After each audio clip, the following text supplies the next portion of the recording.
Hey guys, we're back with another video, and as you can see, I'm a lazy ass and I have the same shirt on that I did in the last video. May or may not have filmed these back to back. Oh well. I could technically grab a shirt from the closet that's right there, but that would be too much effort. Let's keep everything natural, we gotta keep it realistic. This is what I'm wearing, may as well do it. I don't know what the fuck that even means. Today we've got one where I've noticed a lot of people will show off their different DVD and Blu-ray collections. I don't want to do my whole collection or anything like that, so I just want to bust out a couple ones that are just essentials in my horror collection, and yeah, let's get into it.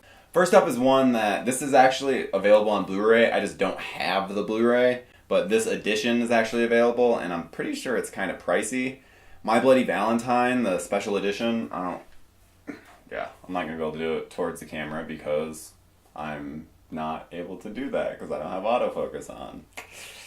So yeah, this is, everything about this cut is amazing, other than the fact that the footage definitely degrades when you get to the uncut stuff, but it just makes the movie even better just because of the grittiness to it.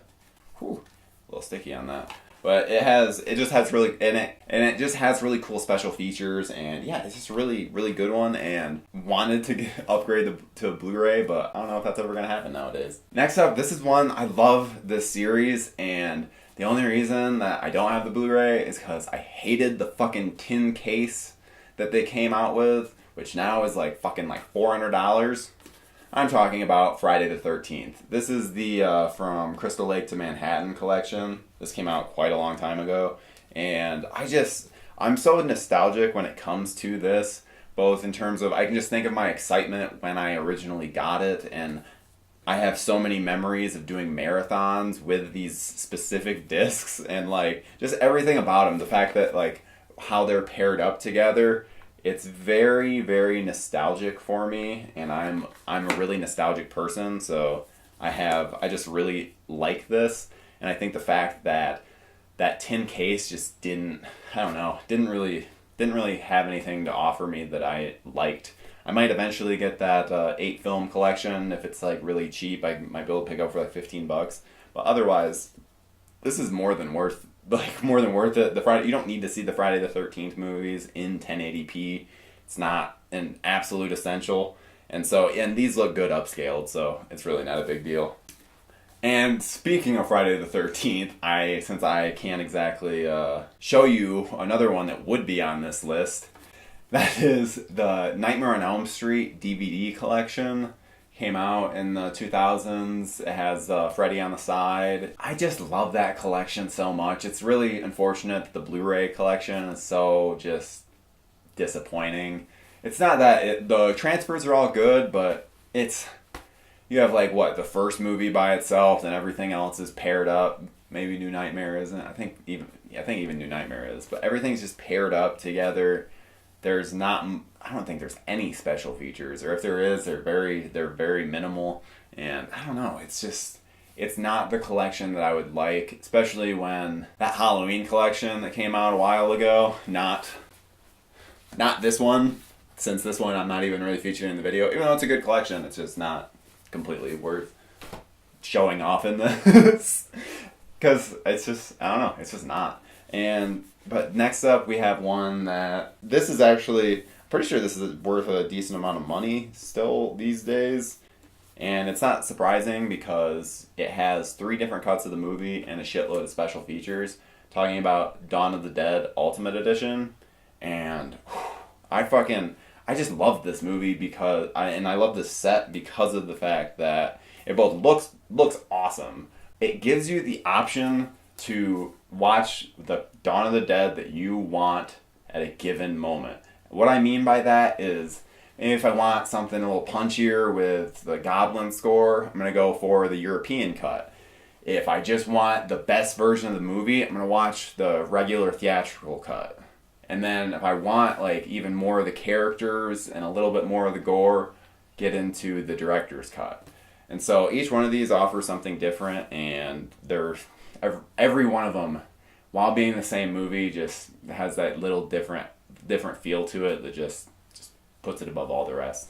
I really wish that we could get a proper Blu-ray release for Dawn of the Dead, but if anything, it just keeps this set staying more relevant for me. Next up, we have one that I don't have a ton of Scream Factory, and the only reason that is because they're kind of expensive, and I don't just, a lot of the time I can't justify it for the movies that they're doing.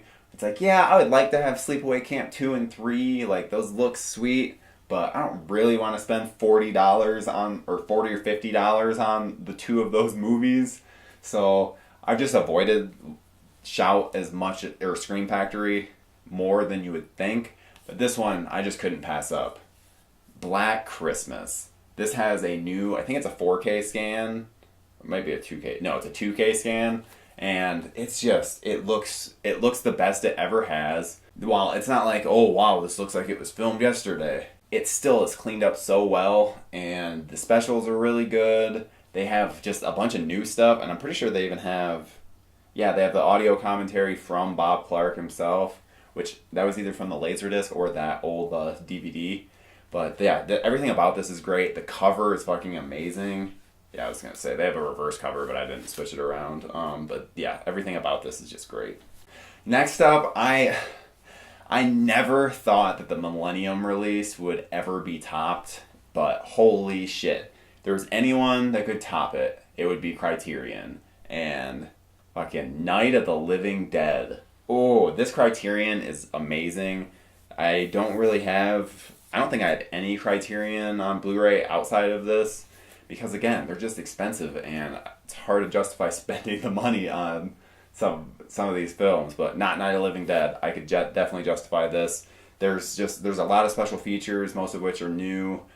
They have the original work print edition, which is actually called Night of Anubis, which is the whole reason that Night of the Living Dead is in public domain, because the copyright thing is on that title card. So when they took that out and switched it with Night of the Living Dead, that's why this is public domain. But yeah, this collection is just so incredible. It looks great, and it sounds amazing. It's one of those movies it's one of those like releases that when you see it, you're just blown away that they could ever restore any film from 1968 to this level. So everything about it, I love it. If you haven't picked this one up, you need to immediately, because it will be the star of your collection. And yeah, that's really all for this week. I don't really know what the video is going to be next week, so yeah, I guess you guys will see. I have some ideas. We got some things coming up. We're going to be doing favorite franchises. We're going to be doing a review of Mandy, which I kept waiting for fucking Shudder to finally put the movie on their service, since they said coming soon at the end of October, and then they're finally putting it on in like less than a week. So that review will be coming up. Yeah, we just got a lot of cool stuff coming up, and once December hits, I'll start doing some Christmassy stuff. So even though there's really only one video I can do about Christmassy stuff, but guess we're gonna see. I'll see you guys next week. Hey, you can feel free to hit that subscribe button below and follow me on Twitter, Instagram, or Letterboxd. I am at Zombie Victim on all of them. Thanks.